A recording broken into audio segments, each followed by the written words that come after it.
We are live, Chris. How are you? How's it going? Thanks for having me back on. Well, it'll be interesting to see if it's just you and I talking by ourselves or if anyone joins us. And, quite honestly, if no one joins us, I'm not surprised or I don't blame anybody. So I had to beg you for about 6 months to have me back on. we went from 0 watchers to 10. So that's amazing. That's good. Oh, that's great. Well, we got 10 watchers, so I'm going to go ahead and get started with the introductions. Thank you all for tuning in. I want to emphasize that before I begin, that for those of you who are watching, please feel free to interject questions as we go on. But I am joined today by Chris W., longtime friend, and hello, Dustin, longtime friend. And Chris has a lot of different things going on. He's got a YouTube podcast called 5 Idiots Talking Toys, and that's what he is. That's what we all are, really, if we're collecting toys. 5 Idiots Talking Toys, so check them out on YouTube, and I'm sure he's on all those different podcast things. Man, we got all kinds of folks in here. Every Sunday, we release a new podcast at 9 p.m. All right, okay. Well, that's helpful. And I was the guest star on one, much to your chagrin, I know. That was actually our first rated one so far, was the one that you were in. And I think more importantly for those watching, Chris also is one of, you and Gene run a Facebook marketplace sales page for vintage Star Wars stuff. He also has Modern Mondays, and that's Orange Droid Vintage Toys. You can go look them up. It's an awesome group. I've certainly purchased a number of items. I just posted to Instagram a Spanish PvP light green head baggy walrus man that you sold me. And you certainly could have gotten a lot more money for it. So I appreciate you doing what you did. No problem. And we've got some great folks in. We got Blacked Out Ewoks. We got Gerard. We got Dustin. We got Boss Bounty, Gary Wallace, who's a Patreon supporter. So I want to welcome everybody in. And also for those of you who are watching this on replay, I want to say welcome. But as we are talking, feel free to interject questions. And today's topic, if you hadn't already heard, we want to do a State of the Union, so to speak, a state of the vintage Kenner market. You guys are probably sick of my vintage Kenner and my TVC market updates, but you guys keep watching it, so I keep producing it. So why not talk about it live? It's a lot more fun with someone who is directly involved in the business, since you are into this, selling game. I just collect and hoard. I'm a hoarder, but that's what I was doing also. And then, some buddies of mine reached out about buying their collections, and that's kind of how it got started. You have a few pieces that you don't have, and I can put them in my collection, and then I kind of sell off the rest, and it kind of just pays off what you paid. So, Well, what are you seeing right now? Tell us what you're seeing in the market, because you're selling stuff, and I know that your prices in general are quite a bit less than eBay, and so some of these other sellers out there. But how are sales going for you? Sales are doing good. Everything's going up right now.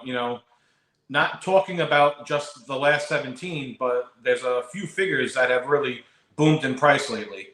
The Leia poncho. She has like 4 accessories, so she's going for like $90 to $100 loose right now, which is just crazy compared to what she was a year or so ago. Well, is it because of the accessories? Is that what you think drives a lot of the price?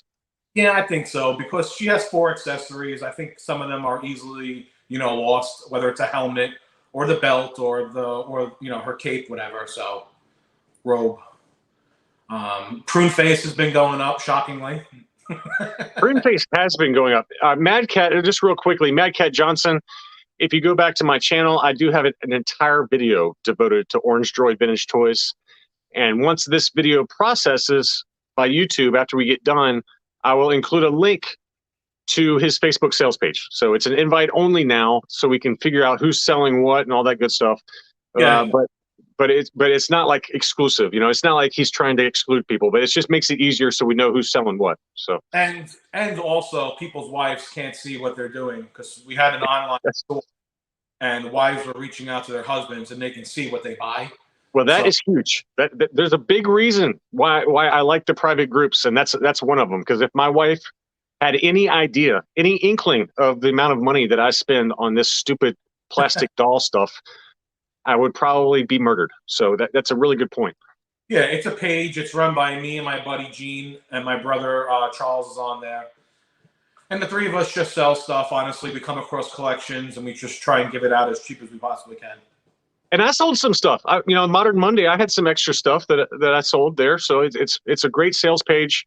Yep. And Boss Bounty wants to give you a voucher. Look at that. You know what he's doing right now. Tim is basically trying to beat you down on price on the next transaction by doing this. But, all right. Yeah. Oh, look at this. You need that. That's what you need in your collection. That is a nice little graded. Was that Cap 2 plus the Boss? Yeah. That was just for bragging rights. Rick says, my wife buys horses, so I get to buy a lot of figures. Horses are expensive. My dad owns like 4 horses on this farm that he runs, and I can attest that horses are quite expensive.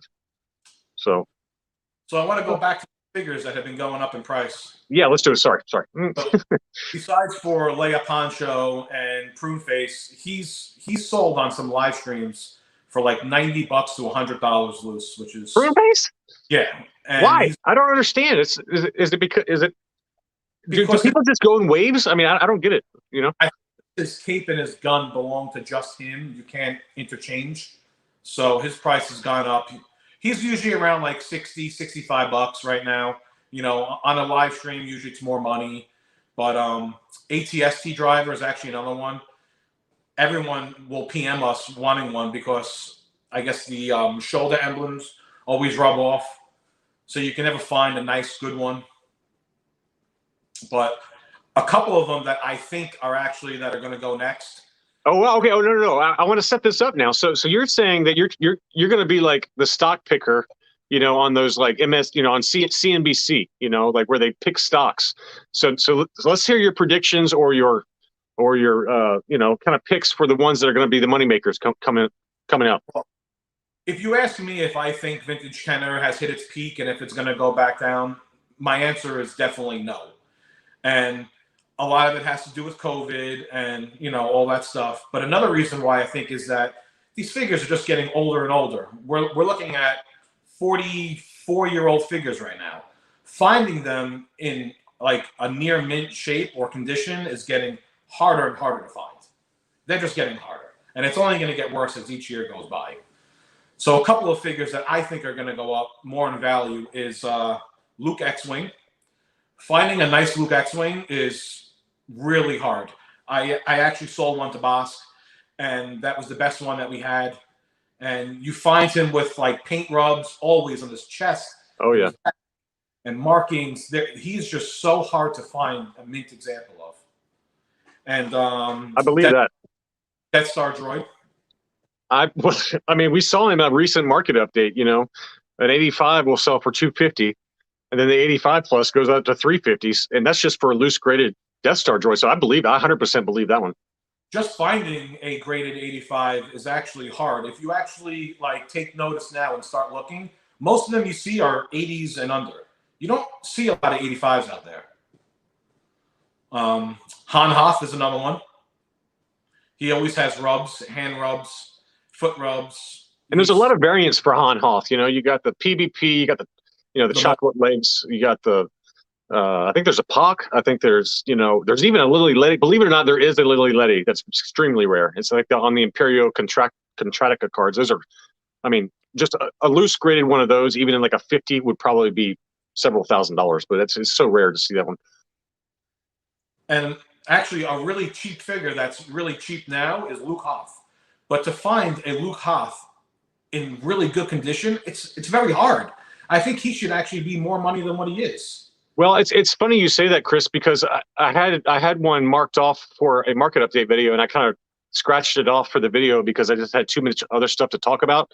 But there was a UKG loose graded 85 Luke Hoth, and it was like hovering around $80 to $100, in the auction. And I was like, well, that might be a good one for me because it had the new case. It was really pretty, and it was definitely in nice condition.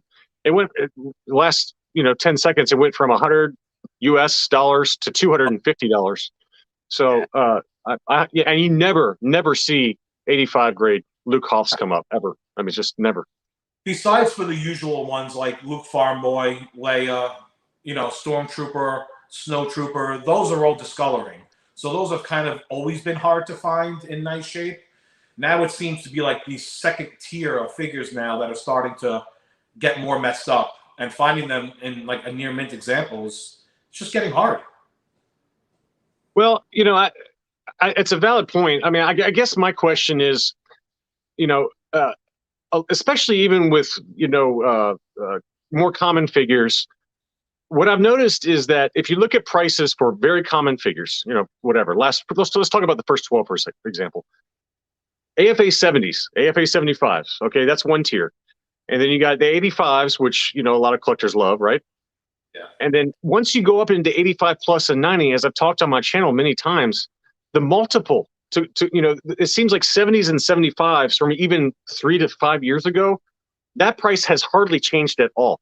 It has. 85s have gone up, but then you have 85s and 90s that have just gone stratospheric. I mean, many multiples sometimes of just an 80 to go from an 85 to an 85 plus, or an 85 plus to a 90. It just seems like there's like a multiples, and that is a fairly new phenomenon, in my opinion, just over the last year. I think a lot of it just has to do with the scarcity of them, because you can't find a lot of these in that mint condition. Can you go find a Luke XWing and a Luke Hoth somewhere? Yeah, you can. He's not going to be in good condition, probably. And what was the stat that we talked about this so many times? I can never remember the numbers, but it was something I read that Kenner during their the peak of their popularity with the Star Wars line, they were producing 22 million figures annually, which seems high to me. Yeah. But so if you think about it that way, it's like there's so much out there. I mean, there's just so much product.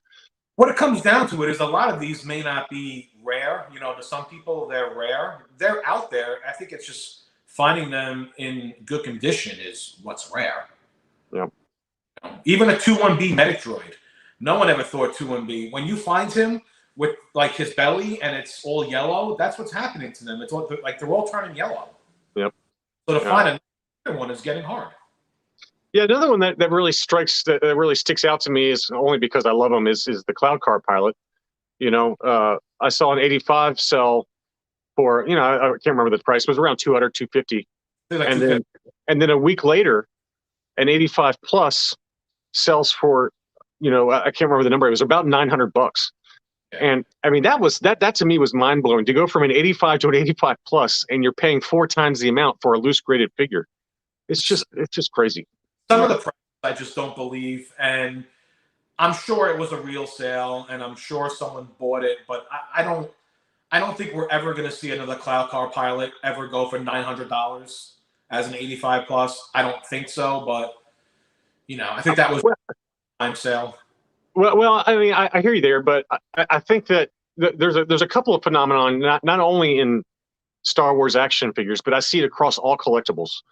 Whatever, graded video games, comics, whatever, that if it's a big auction house or a big name like Hakes or Vectis or Heritage, or in this case CIB, which is sort of affiliated with AFA, right? Those guys ship worldwide, and they're trusted sellers. And I do think there's a significant international community that has money, that has a lot of money. And they don't want to deal with hassles of dealing with scumbags on eBay. They don't want to deal with like fake sellers or, getting ripped off, or not arriving from overseas. Okay. And they know that when they buy from one of these big names, it's a non-issue, right? Yeah. For them, time is money, right? And they don't care. And, when they're worth multi-million dollars, they don't care about paying $500 or $900 for a figure as long as it gets there. And so I think that's part of it too. That's definitely true. People will overpay because of the seller. Like I don't even buy on eBay anymore unless it's a graded piece or a mint on card. I don't buy anything off of there. Even baggies, I bought a bunch of baggies that were fake, and it's just like you never know what you're going to get until you have it in hand. So it's kind of like and with them charging taxes too, that's the other bit. I mean, for me, it's an extra 10% on top of the purchase price. Now, don't get me wrong, I still buy stuff on eBay, but I try to avoid it as much as I can, just for that exact reason. The other reason, now it's your favorite topic, but the other thing I want to talk about is with collectibles and what may be driving, to a certain extent, I might be crazy, but to a certain extent, there is the mainstreamification of these figures, and you know, when you look at graded comics now, this is a CGC comic. You know, CGC was just purchased an evaluation of $500 million by a Wall Street backed investment fund, and it begs the question: are graded collectibles, not just figures but everything else, are graded collectibles becoming more mainstream and more accepted as an investment vehicle? And I don't, maybe that's crazy, but that's what I feel like is happening to a certain extent, is that you're getting people that have that want to diversify their assets, and they don't want to just have stocks. They don't want to just have real estate. They want to also, you know, to a certain extent, have a portion of their money in collectibles. And I don't know if it's the right thing. It's not what I would do. That's not why I do it. But I do think it's happening. And yeah, it's definitely not why I do it, and you know, I'm definitely not doing it.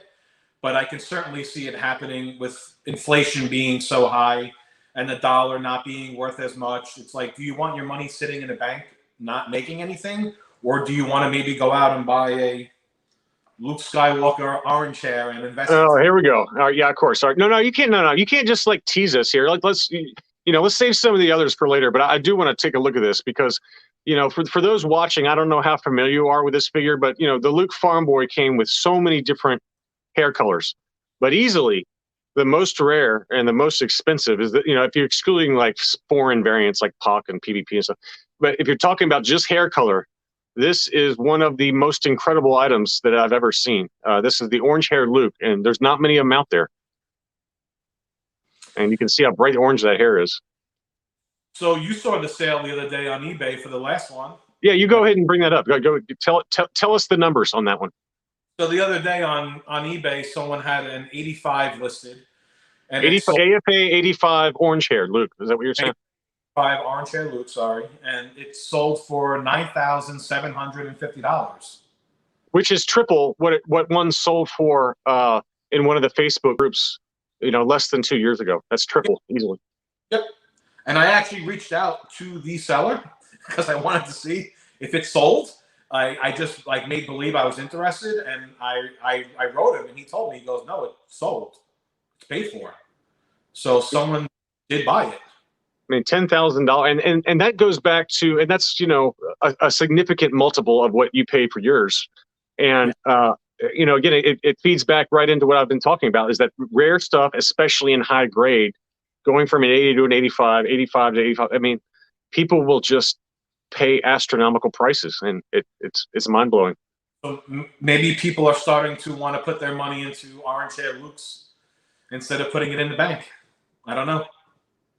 Well, it's an incredible item, and I encourage those watching to fire off with some questions for Chris. I'm just the host, guys, and I'm only good for about 15 or 20 questions before it's like a deer in the headlights. So, you know, fire away with some questions. But that item that you have, I think when you look back at this at that purchase 5 years from now, assuming you still have it, you know, I can't imagine that thing not doubling in price. Yeah, I would think so. And like I said, that's not why I bought it. I actually bought it because I try and collect all the variants, and I want everything in my collection, and it was at a good price that I thought. And if it doubles, it doubles. If it doesn't, it doesn't. Yeah, well, it's one of those incredible ones. Now, you might have mentioned everything in your arsenal, but what other figures do you think have that people, you know, if you're a collector right now watching this, and you're trying to put together like the first 96 or whatever, and you haven't gotten any, what are some figures that you think people should focus on first before prices get to where that, you know, maybe don't want to pay it? And for example, for me, Luke Stormtrooper is probably more than I want to pay right now. You know what I mean? It's gone up so much, but what's the next wave? You know, what are some ones that people should focus on? I think like most of the last 17 right now, I don't see them ever going down in price. They're going to continue, but I don't see any drastic increases in those. I think they're just going to maybe keep slowly going up because they just gone up like 30 or 40% in the last year. So it's like, how much more can they possibly go up? Quickly. Well, But I want to let's dig into last 17 figures for a second. We all know that they were kind of the last figures produced, and I imagine that there's probably a number of drivers. Is the accessories are unique for the most part, correct? For a lot of those, it's the accessories that cost the money. It's not even so much the figure; it's the accessory because it's only to that one figure only. Most of them, So like Luke Poncho and Lando General, his blaster is just for those two. You can't interchange him with anyone else. And Luke well, Stormtrooper helmet only came on Luke Stormtrooper, and a Man staff. No one else had the Man staff. well, it's interesting because if you really just subjectively look at the last 17 figures, there's not many of them that are pretty attractive. I mean, No. they're definitely pretty tacked on, so to speak. Well, I think a lot of us as kids didn't have them, growing up, and we didn't play with them. So they were all sold overseas so cheap, for what, $1.99 they were giving them away for, and two for $1. And now they're coming back and they're going for like $300-400 easily. All of them. Do you think it's production numbers too, though? I mean, all these other figures, stormtroopers were produced from, whatever, 1977 all the way through until the Power of the Force line. So there's a massive number of stormtroopers out there. But the last 17, it was such a narrow manufacturing window that you almost wonder if those are actually rare, from a comparative standpoint versus the rest of the figures. That definitely has a part, in playing with it. But I think like also is just the accessories. It's only for that one figure. It's not like, a blaster to a Beskar or the blaster to Boba Fett, not the V5 one that everyone wants right now. But they're interchangeable. There's a couple of figures that had them. These belong to just one figure only. So if you lost that blaster, if it got sucked up in the vacuum by your mom, then, you're out $175 now. That's Hey, Justin Maben asked which figure has the most variants, and I have no idea on that one. I'm gonna guess Farm Boy or Darth Vader. I know that Darth Vader. I mean, if you really dig in and you really look at the Hong Kong stamp and all, if you're willing to go that far down the rabbit hole, I know that there's something like 32 different Vaders, but I don't know how that compares to Luke. Yeah, I would say I would stick with Luke also, to be honest with you, with variants. Darth Vader has a lot of different COOs. So if that's what he's talking about as an they all look the same. I mean, they all look the same versus Luke. You actually have some variation with the pant colors and the flesh tones and the hair color and all that. His pants came, dark or light, and then his hair colors were different. And he has a 2-line and a 3-line in the back of his leg. I mean, even the eyebrows. You got the mascara Luke with like the runny eyes and eyebrows. All kinds of different paint schemes depending on the factory. Logan mentions a good point. If you're really being honest, I mean, if you take Klaatu and all his different fur and all the different limb colors and all that, he's probably the most. But that's kind of a boring one in my opinion. That's a good one, Logan. That's a good one. No one wants him for whatever reason. I think it's a great figure, but no one wants him.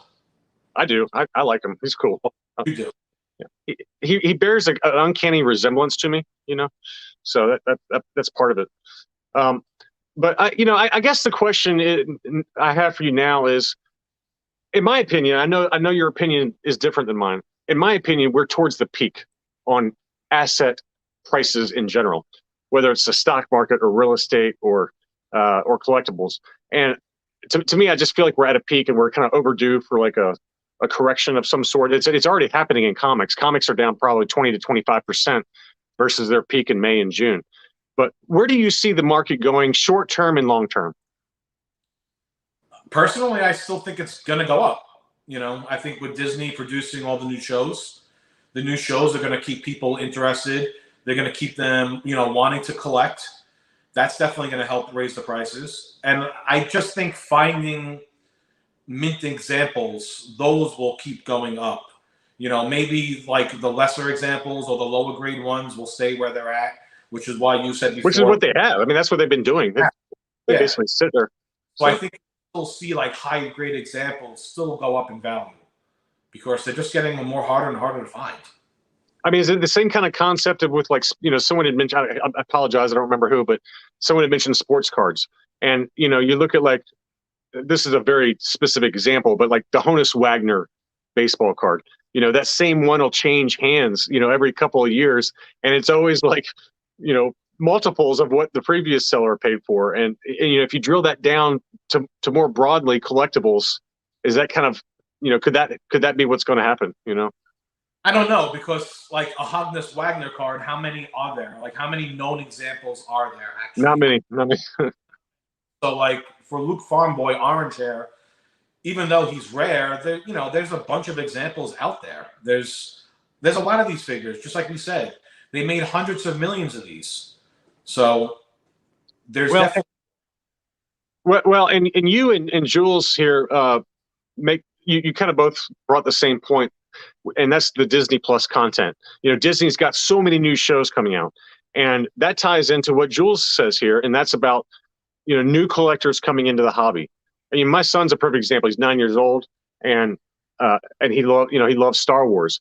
And I don't know how many of those are going to be, what percentage of the next generation are really going to be little plastic doll collectors.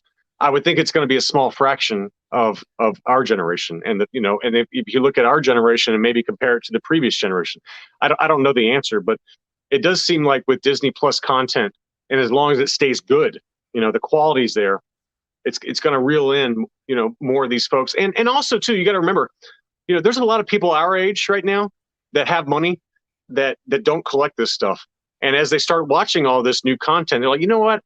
I'd really like to get me a Luke Jedi or something, and there you go. Next thing you know, you got another couple thousand collectors that are out there buying this stuff. So, I don't know if it's going to be so much as 4 and 5 year olds out there now collecting and playing with figures, because it's like I'm looking at my nieces and my nephews and even like my son. They don't seem to be interested in like action figures. Right. So I'm thinking that maybe down the road when they get older, they'll just be collectors. So, it's going to be interesting to see what happens. Well, it's and this speaks broadly. This is probably way too Psych 101 here, but there is an inherent kind of trait in humans where we like to collect stuff, right? Why do we collect all this stuff? I mean, look behind me, look behind you, and we're not alone, right? So it's not even just Star Wars. I mean, there's probably somebody out there that's got a collection of antique clocks, along with her 25 cats, right? And so it's inherent in the human psychology to want to collect stuff, right? Everyone has their own vice. Everyone has their own little thing that they collect. I don't think women do it as much, because I know that my wife thinks that I'm absolutely crazy. She looks at my collection, and I only have like 5 detoffs. They're filled, but I try telling her that there's hundreds of people out there that have way more than what I do, rooms full, and she just can't fathom that it's real. Well, and there are female collectors in a lot of the Facebook groups, so they're few and far between. But I will say that my wife does collect. She collects credit card bills because she's always spending money on like home decor stuff that we don't need. So, but she probably says the same thing about me. So I'm not going to sit here and criticize her. The other day, I was cleaning out one of my cabinets, and I was rearranging like I like to do. And I was putting some figures down on my computer desk across from me and where my wife was sitting. And it happened to be the Gamorrean Guard. And I have 5 of them. My wife looks at me and she goes, "Why do you need 5 of the same figure?" And I'm like, "Oh, no, it's not the same. You don't understand. No, you don't understand." It's a light armor. It's a dark armor. There's a Letty. There's a Macau. And she's just like, "It sounds crazy. They all look exactly the same to me. I don't know why you need 5." And I'm like, well, it does happen to the best of us, and it takes one to know one, right? You just, it's just part of the game. But yeah. Well, all right. So one quick off vintage topic here. Why do you think that TVC is going up so much? It seems like this is a very recent phenomenon. where is it because the vintage market has gotten so expensive that it's pricing out a lot of folks that they're going to get the next thing, the next big thing? Or is it because those kids that grew up, 2010-ish, when TVC was coming out, they're now coming of age, they're 11 years older, and now they want to buy them again. So, and that's what I was thinking, and that's what I was saying before. I'm wondering if it's because the kids are getting older now, and either A, they want to collect more, or B, which I think it might be the reason, is that people are just getting priced out of the vintage line, of the vintage Kenner line. The prices are going up more and more, and it's, who wants to spend $300 on a man-to-man last 17 that you saw for 0.2 seconds in the movie and no one cares about? And you get the collection and get like 6 nice mint-on cards. So right. I people might be doing that instead. And well, I can't. Well, I think there's part of that. I mean, obviously there's a whole group of collectors that only collect TVC, but there's also a lot like me, who do collect both. And I don't know. I am really fascinated with just in general how quickly it just happened so suddenly, and that's what was so bizarre to me. Is like it did not take nearly as long for the TVC, the certain TVC figures to get up to vintage prices, and that's what's mind blowing. For those of you watching, thank you so much. Feel free to ask questions. Be sure to drop a like for us, and that's actually why I stopped, because you got me into collecting the vintage collection, I would say about 2 years ago. So I started buying them and getting the new waves and getting the collector grades in. And then all of a sudden, within months, they're going up like 4 times, 5 times the price.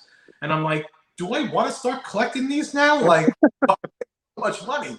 I was collecting it because it was a little bit cheaper, but they're really nicely made. I really like the way they look, but the price is just too much. Well, I mean, speaking of which, we got the VC Ahsoka, and I mean, there was one that just sold. It might have been yours. I mean, the graded Ahsokas. I mean, they never cease to amaze me with the newer prices. I mean, a ungraded VC20 Canadian Yoda just sold for $900 on eBay. So the numbers are very quickly matching a lot of the vintage Kenner prices, and I'll be the first to admit that. I have a lot. I'm kind of stingy, as you know. I live vicariously through you and some of your purchases, but I see some of the prices out there, and while I can afford some of it, not all of it, obviously, but a lot of it, I'm just not willing to spend that kind of money, and it's just too daunting to some of the prices now for a lot of this stuff. I definitely agree. I'm actually in the same boat now that I've calmed down a little bit. With my spending, I'm starting to get a little bit cheaper now in the stuff that I buy. I'm a little bit more pickier. But I think also when it comes to maybe some graded pieces, people are just lazy right now, and they don't want to send it in and wait 6 months to get it graded. So I think they rather just maybe spend a little extra money. They know they're overspending and just get it now. That could be part of the reason. No, I agree with that. There's a lot of that going on. Well, we've been going for 33 minutes, so I don't want to go too long, but I do want to show off some of Chris's latest acquisitions. We already saw the orange-haired Luke farm boy, but Chris has been a busy little bee here, and like I said, and have mentioned many times, I live vicariously through you because you're a little bit looser with the purse strings. Now, what are we looking at here, so people know? Because a lot of people may not know what this is. This is a Poppy Boba Fett. It was offered in Japan. It got graded a AFA 80+. Insane. And so what's interesting about these is that they came in these little boxes instead of coming in, on mint on cards. They were in baggies. They're Hong Kong baggies, correct? And then they come with Hong Kong baggie. They were made from Kenner, and they were shipped to Japan, and they were sold in these little display stands and these little cardboard display stands. And I actually think the boxes weren't even taped shut or anything. The boxes were all opened. Yeah, that's correct. Yeah, I read that too. And that's truly an incredible item, though. I mean, there's just so few and far between. And every time I see one listed, it's gone for multiple thousands. How many characters do you know? Was it 20 or 21 characters that were made with the Poppy? It's 15. They made 15 of them. Oh, only 15. Okay. Yeah, they made 15.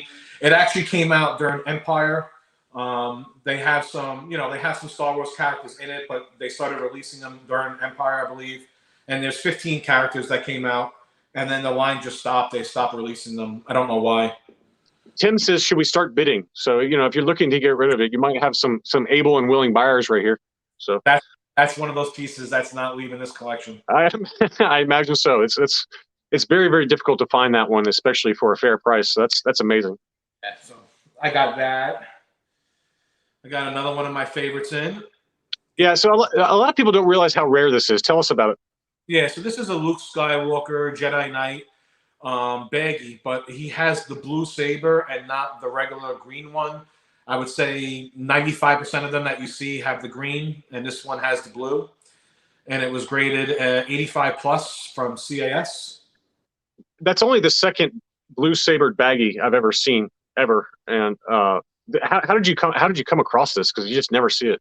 It was on Deal or No Deal, and normally you might see one or two sell a year depending on the condition of it. You don't see many of them ever come up, and it was on Deal or No Deal, and I went right away. I just attacked it head first, and the guy actually gave it to me for a really good price. I think it was a lot cheaper than what he should have sold it for, but I've seen the one I remember, just like that one, same baggy style. It was ungraded. It was on eBay, and it sold for an insane number. I mean, just mind blowing. I think I paid $400 for that one. Oh wow, no, yeah, this one was above 1,000. The one I saw. So that's like the last 2 or 3 that I've seen over the last few years. That's how much they've been. Was around the 1,000 mark. Yeah, that's an incredible deal. Well, good job there. This one goes back to one of those figures that we were talking about earlier. That is just hard to find in good shape, and it's actually the Leia Bespin, but it's the turtleneck, not the crew neck one that you normally would see, the turtleneck. And this one got graded a 90 plus. A 90 plus. I don't have any loose graded figures that are 90 plus. That's amazing. So my buddy Jim actually was selling it, and he's a really picky collector. Like, he knows nice stuff. If he says it's nice, it's nice. He was selling it, and I told him, I was like, I need that for my collection. I can't find one. You find a lot of the turtlenecks normally 75 and 80 and under. You don't find them in high grade. And when you do, they sell for an insane amount that, who really wants to spend it?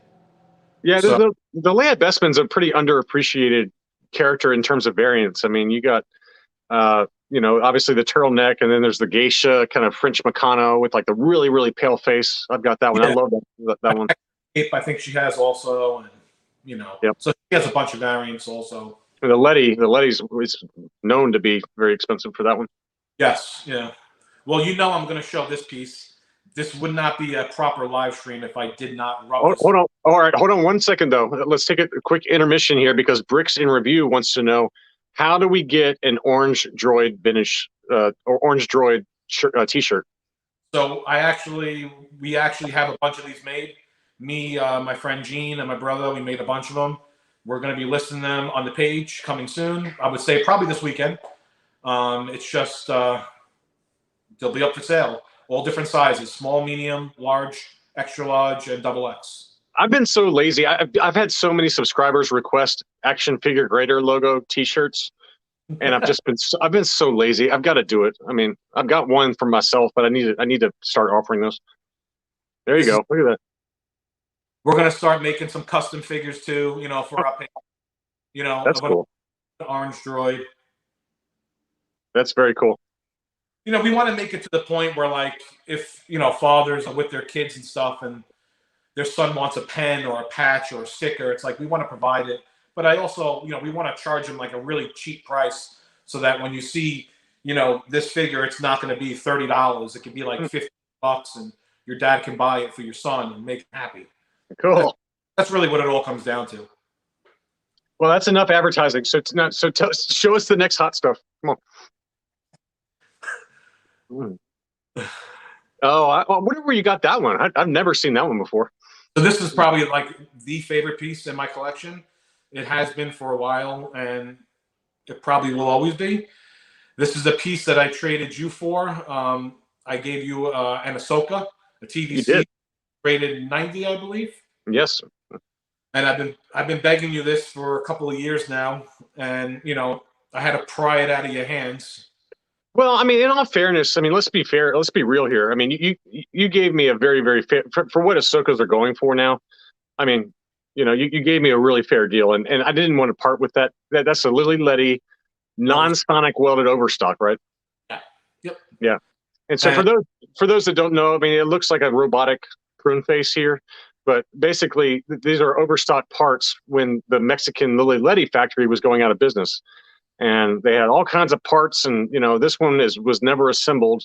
It was painted but never assembled. So I bought that on eBay a long time ago. I had Collector Archive do this kind of cool case for it, and I think I basically just got tired of you asking about it, and I was like, fine, take it. And in fairness to you, Chris, you gave me a 90 grade unpunched Ahsoka, so I can't sit here and say I didn't get anything out of it.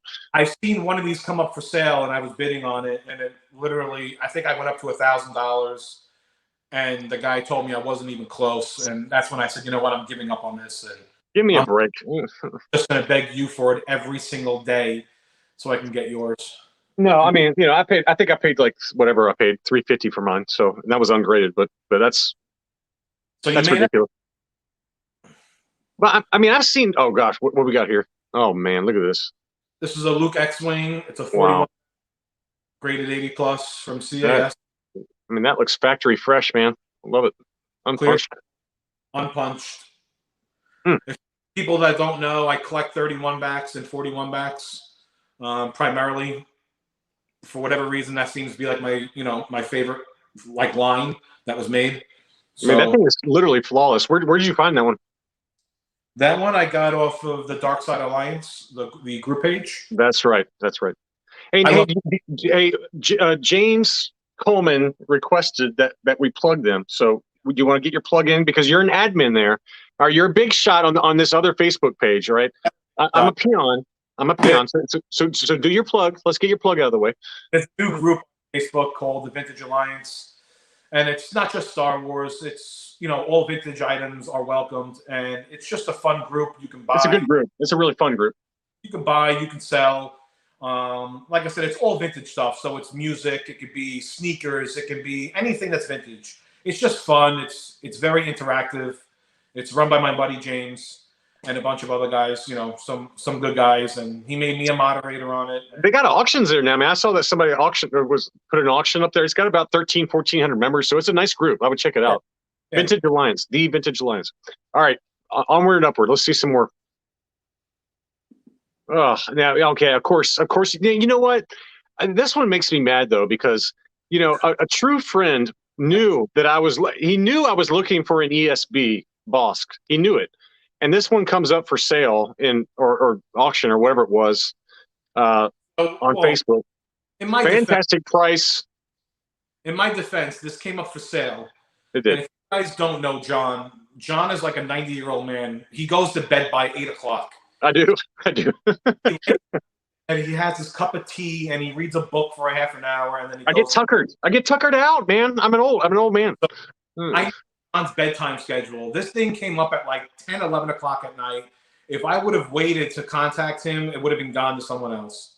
So it would have. And I'm glad you got it, because I'm hoping that eventually you upgrade it, or you get a second one that you like better, so you can sell that to me, and then we can both make Tim jealous. So, which I'm sure will probably happen anyway. Oh, look at that bad boy! Oh, this to me was the creme de la creme. I love this one. This is actually a very underrated card. It's a 41 back also, before he got switched over to the sensor scope. So you don't see many R2 Empire cards out there. Yeah, that's the last one. Is that correct? The last card back before they switched over to the sensor, right? Yeah, they switched over. Look at that. I mean, that is just unbelievable. Unbelievable condition. On is a sensor scope. So you don't see a lot of the regular R2s on an Empire card. So that got graded in 80 plus by CAS. That is gorgeous. That was an eBay special. Yeah, I think that the interesting thing is that, I feel like I spend way too much time, shopping or browsing on eBay and Facebook. But then every time I think I see you, and you have like 16 new things that come in. And I'm wondering, how much time is Chris really spending on this stuff. You know, I mean, Well, it's amazing. you know, Ugh, I try to multitask like during work, and I look for these. this one is amazing. Look at that. Is that a 31 or 32? I'm back. This is the debut card for the Hmm, IG88. It should be an A. Yeah, 31 back A. unbelievable. Got graded an 80. I mean, talk about a figure that's really gone up a lot. Is the IG88? I mean, that one has just jumped dramatically. Yeah. Like I said, this is why I like the 31 back line. A lot of, of the cool characters got released on the 31 backs, which is why I primarily will collect that one. And I dabble in the 41s. So Now, otherwise, if you're willing to share this, Mando asks, how much did that R2 set you back? If you feel like, if you want to share, yeah, it's fine. It was $1,100, but 1,100. Wow. Yeah, 100 off of eBay, but I had like $300 or $400 in gift cards, which helped. Whenever I get like my birthday or Christmas, I ask people for eBay gift cards. So well, Chris, God bless you, because I do the same thing. I ask for eBay cards or like grading gift cards. My wife's the only one that does it. And then the rest of them give me like my 16th pair of Under Armour workout gear or a pair of socks or some other item that is, don't get me wrong, it's very thoughtful of them. But if they really want to please me, just give me the eBay cards, if you don't want to spend $1,100 on an item, it helps, taking off a couple of $100. It makes the hit a lot less. Yeah, exactly.